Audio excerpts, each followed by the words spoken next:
Hi everybody, Carissa here with Inky Fairy Designs as part of the Blitsy creative team today, and I'm going to be creating some mixed media in an art journal that I have using some of the Faber-Castell Gelatos pastels collection, and then also some Pitt artist pens also by Faber-Castell and gesso, and then also I'll be using one of the stamps in this Ranger stamp set by Dina Wakely. I just love the girls in the stamp, and super cool. So you can see I'm working in an old book, and every time when I'm working in an old book, I want to kind of prime my pages or prep my pages with some gesso. So I'm using the gesso by Faber-Castell. You can use any type of gesso that you have, and just kind of apply a light layer because I still want to see the book text behind. I love working in this old book because that book text gives me an automatic background to start on, and I don't feel like I have this blank canvas staring at me, and I don't know, I have like an easier time starting to build off of the page. So I ended up adding 2 layers, and I dried them with my heat tool in between, so you can see here how those 2 layers look, and you can still see that book text. So now I'm going to go in and I'm using some of the colors from the Faber-Castell Pastels collection. So I have that full set, and the colors, I will have all the colors listed in my blog post as well as the YouTube description. But you can see they're very, very pretty, soft, beautiful colors. I sprayed some water after I had applied them, and then I tilted my book up and kind of tapped it on my desk and to create some dripping. And I just think it's such a fun technique to just kind of scribble the gelatos directly onto your page and then spray it with some water because they are water-based and you want to activate that pigment. And it just creates, you can like really spray it on there, and it'll pull up, and then you can tilt your page and create some really pretty drippage effects. So I'm just going in after that layer dried. I did go in with my heat tool because I like to work all at once if I possibly can. And so I'll go in with my heat tool in between the layers and dry them up. And now I'm going in and just kind of darkening and brightening up those colors, putting the same color gelato right on top of the areas. And then I'll take a baby wipe and kind of wipe my fingers, and with that moisture I'll move around the color on the page, and then I'll add some more water from my spray bottle and let it drip some more onto my page. So just getting some different angles of drippage on my page. So really cool technique to use with gelatos is kind of just scribbling, spraying, and letting it drip. So one thing I wanted to show you as well, when I'm working in my book journal, I will glue 2 or 3 pages together before and after the page that I'm working on, and I'm just using the gel medium from Faber-Castell to do that.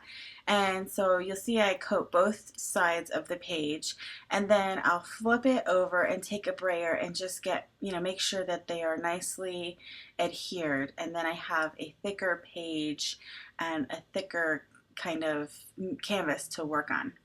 So now I'm going to add some texture with stamps, and I'm using the Faber-Castell Big Pit pens. These are India ink, so they are permanent once dry. Actually, the gelatos are as well. So I love using these big brush pens to stamp with because you can just you can see I work the color with the broad side of that brush onto the entire stamp, and then I just stamp it along my page, and I can get several images from just one go through with my pen, so I can stamp it 2 or 3 times sometimes depending on how much ink I got on there. So you can see I usually do at least 2 times, and then I'll add some more color and I'll use that stamp and stamp it again on other areas of my page.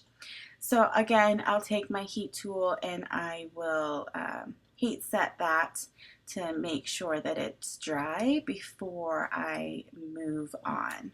So the next thing I'm going to do is I'm going to take some golden titanium white, and I'm going to mix it with some of the gelato, and it's going to give a really, really pale tint because the gelato is already such a light color. But it gives a light tint, and you can do this with any color gelato. Probably works best with some of the brighter colors if you really want to kind of mix the colors with some acrylic paint, or you can mix it with gesso as well. So you can see I just kind of smushed some of the gelato onto my mat, and then I took my craft knife and mixed it into the acrylic paint, and then I'm just taking that and scraping it along my page because I wanted to give a base for some of the stamping and also for some journaling that I wanted to do later. So to darken up that color, I'm using the same gelato and I'm just rubbing it in to the paint after I dried it with a heat tool again. And I'm just kind of going along the edges of the areas of that paint and kind of rubbing it in so it kind of fades from the outside to the inside. So you can see it really blends nicely into the paint, and I'm taking a baby wipe and kind of wiping up some of the excess in the middle because that's where I want to do my stamping and my journaling. So now I'm going to take another stencil, and this is the Dylusions Dotted Flowers 9x12 stencil, and I'm just adding some more of the white acrylic paint, and with a makeup brush just kind of sponging it through the dots area on the stencil randomly on my page. So I'm kind of going in a pattern on the outside edges and just bringing those dots down into the page. I like using a makeup sponge or some type of sponge applicator through my stencils because it gives me more control, and I have less paint seeping through underneath the stencil. So just adding a bit more texture, and now I'm going to line up my stamps. So I'm taking one of the stamps from that stamp set, which is from the Dina Wakley Media Stamps by Ranger, and this one is called Positive Women. I really like the girls on this one, and they each have like a sentiment with it, and I stamped it with some VersaFine Onyx Black ink. Now I'm going to add some journaling in my own handwriting on the other side of the page. So you can see that's why I wanted to add that white paint so that I had more of a base over that text, the book text. And I just wrote a quote that I found on Pinterest, and it says, "I am just starting to be more me than I have ever been." I really liked that sentiment, along with the quote that is on the girl that says, "You have to make room for growth." So two of those just really spoke to me and kind of completed this page for what I was kind of going for in this art journal page. Now I'm just taking a woody Stabilo 3-in-1 pencil and going around some of the dots, not all of them. And these Stabilo pencils are I think they're a watercolor, and so they activate with water when I go around it with a water brush, and it just activates that pigment like a watercolor. And the reason I think it's a watercolor is because when I've used it before, it will reactivate if I go over that area again with any type of wet media. So I kind of try to do that towards the end of my page. And you could try sealing it, I think, with some workable fixative, but I haven't tried that yet. So not sure if that would work in sealing it, so you could add more wet medium on top. But it's all about layers for me, so I don't mind. And like I said, I'm getting towards the end of this page anyway, so that's why I'm going around with that right now. Just adding some depth to some of those circles from the stencil. And I can take some of that because it kind of got in the middle of the circle. I didn't want it there. And so I'm taking a baby wipe and just cleaning up the inside of some of those circles. I'm also going to take that same Stabilo pencil and go around the stamp and kind of give her some shading and have her pop out from the page. So I'm just adding kind of a shadow around her, and then I'll take my water brush again, and you can see how that ink or that pigment just gets activated, and I love just the looseness of it and how it kind of, I can fade it out into the background and it kind of just moves around like a watercolor, so I can give a very soft shade around the stamp. So I'm really enjoying working with that medium. The last thing that I'm going to do to the stamp is I decided rather than leave her plain, I'm going to bring some color in, and it'll also tie in the colors that I used in the background. So I'm using some of the Gelatos, and I am picking up the pigment with my water brush, and I am adding it just in certain areas on the image. I'm not going and doing a whole coloring on her.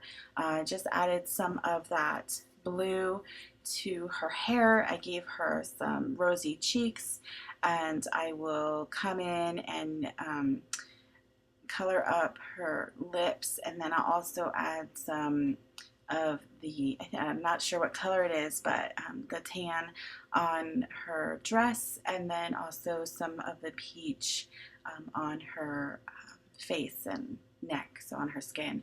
So you can see how I'm holding the gelato and I'm just picking it up directly from the gelato with my water brush, and that activates that pigment and I'm able to use it as a watercolor to add color to my stamp. So it's a really cool technique to use. You can use the gelatos for straight watercoloring like this. You could apply it onto your craft mat or acrylic block to create a palette to pick up the paint and add it to your stamps or your drawings or any surface that you're working on. So you can see that for this, I just took it directly from the gelato and added it to my page. And so I really liked how I was able to give her some color and bring her to life, because that's something that I love doing. But I kept the background showing through, so you can see really all of the texture coming through the image. Really, really pretty. So the last thing that I'm going to do, I'm almost done with my page. I'm going to take some of the, I think it's the Bombay India ink, and in black. And I'm just going to use the dropper, and I covered up my stamp because I didn't want to accidentally drop some ink onto her. So I just used some paper and washi tape to create a mask over her. And I'm just dropping drops from probably, I don't know, about 12 inches above my page to get some nice splatters. And then I'm going to pick up my page, and to go along with the theme of the background, I'm going to add some drips with that ink, and my page is done. So I really hope you enjoyed seeing how you can use gelatos in your art journals to build backgrounds and add color to your stamped images. Here are some close-ups of my finished page. For more inspiration using the awesome products that Blitsy carries, be sure to follow the entire Blitsy creative team on Facebook and blitsy.com. Thanks for watching.